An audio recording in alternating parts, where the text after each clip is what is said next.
Hello, Buckeye Nation. That was another fun game we got to watch on Saturday. I will seriously never tire of watching Ohio State score touchdowns all night long. Quite honestly, I'm beginning to feel like it's just not fair for the rest of the teams on Ohio State's schedule. I mean, there is just no stopping Ohio State's offense or defense once they get in the rhythm. Now, I don't really feel bad about it. But you have to admit, it's just not fair for them, especially since Ohio State had their way with Wisconsin this past weekend from the opening drive. Let's relive the fun that we all got to witness right after the intro.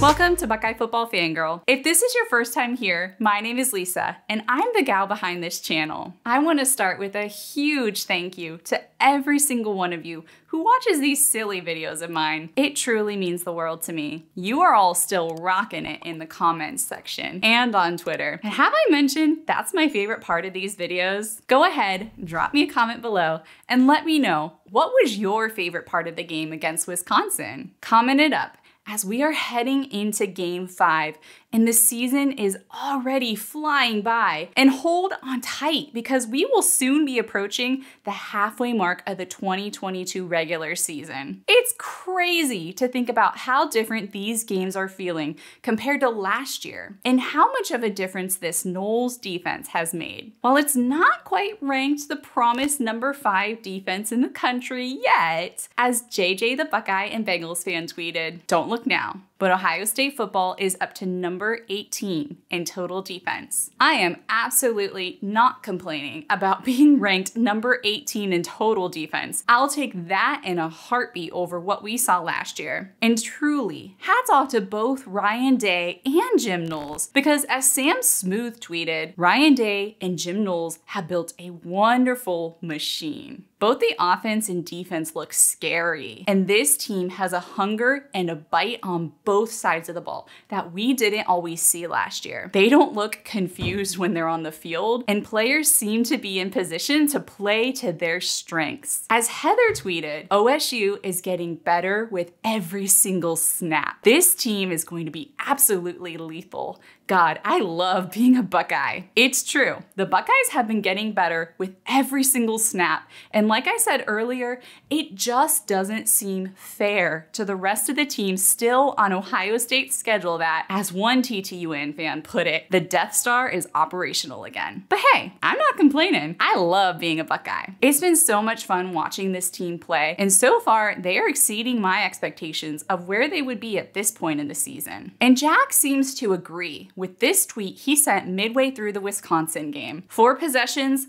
4 touchdowns. That is what we all expected before the season started. Impressive offense. D playing great. Now, we all have some pretty high expectations. So the fact that the team is living up to them, or in my opinion, exceeding them, is saying something. What do you think? Are the Buckeyes living up to your expectations this year? Are they exceeding them? Or are they falling short? Let me know with a comment below. This is the first time I've ever done this, but I'm breaking up my shows this week. First, I'm dropping this Wisconsin game recap, and a little later in the week, I'll be dropping the Rutgers preview. For this show, I'm going to be giving out some eyeball emoji awards based on this past weekend's game and how fun it's been to watch certain players play. My first award goes to Cade Stover. Cade Stover, the linebacker turned tight end, has been one of the most pleasant and unexpected flashes so far this season. As Chris tweeted, Cade Stover being an absolute dude in this offense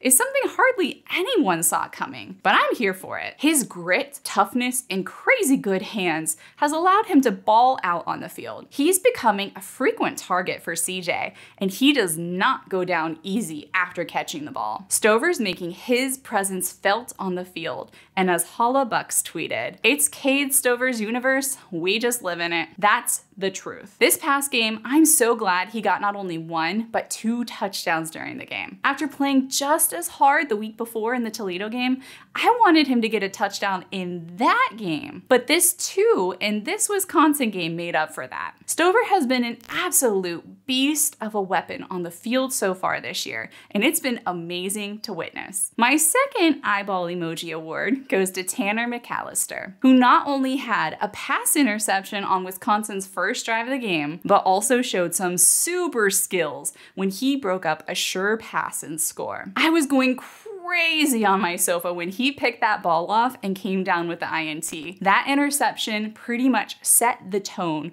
for the rest of the game, as Wisconsin never recovered from that first misstep. And then, can we please talk about the athleticism he showed on that pass breakup? His timing on that pass breakup was just impeccable, and he couldn't have timed it better than he did. McCalister was getting a lot of well-deserved love on Twitter, including this tweet from Sayom GD. Tanner McCalister looks magnificent. What a first half from him. And I haven't even mentioned the other ways McCalister has stepped up as a leader on the defense this year. It's just been so much fun watching him come to The Ohio State University and make such a big contribution to the D refresh. However, perhaps the most fun thing to see this year is just how good CJ Stroud is in year 2. He gets my third eyeball emoji award. CJ Stroud, my goodness. He makes quarterbacking look deceptively easy. Once again, he awed us all with several jaw-dropping passes into super tight windows. I know, I've got scarlet and gray colored glasses on, but Stroud for Heisman just seems like a no-brainer to me. As Ashton Anthony tweeted, another week,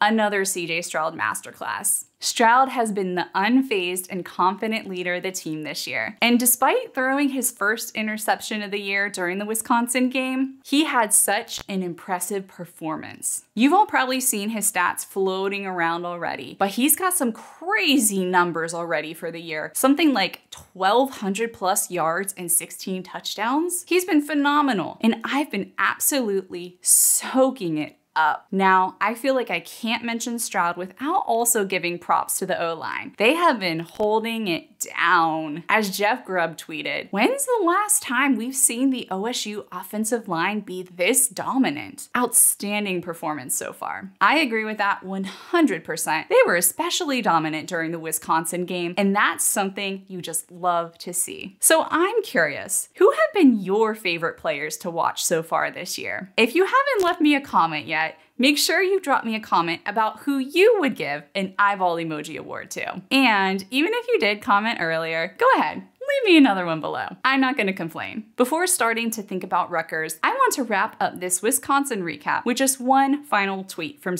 Buck, which I thought was the perfect summary of the game. Okay, great game, Buckeyes. Wisconsin was overmatched from the start and had no answer. Bring on Rutgers. I'll be dropping my Rutgers preview within the next day or so, hopefully. And so before signing off, I want to echo, on to the next, bring on Rutgers. I'll see you with my Rutgers preview a little later this week. OH.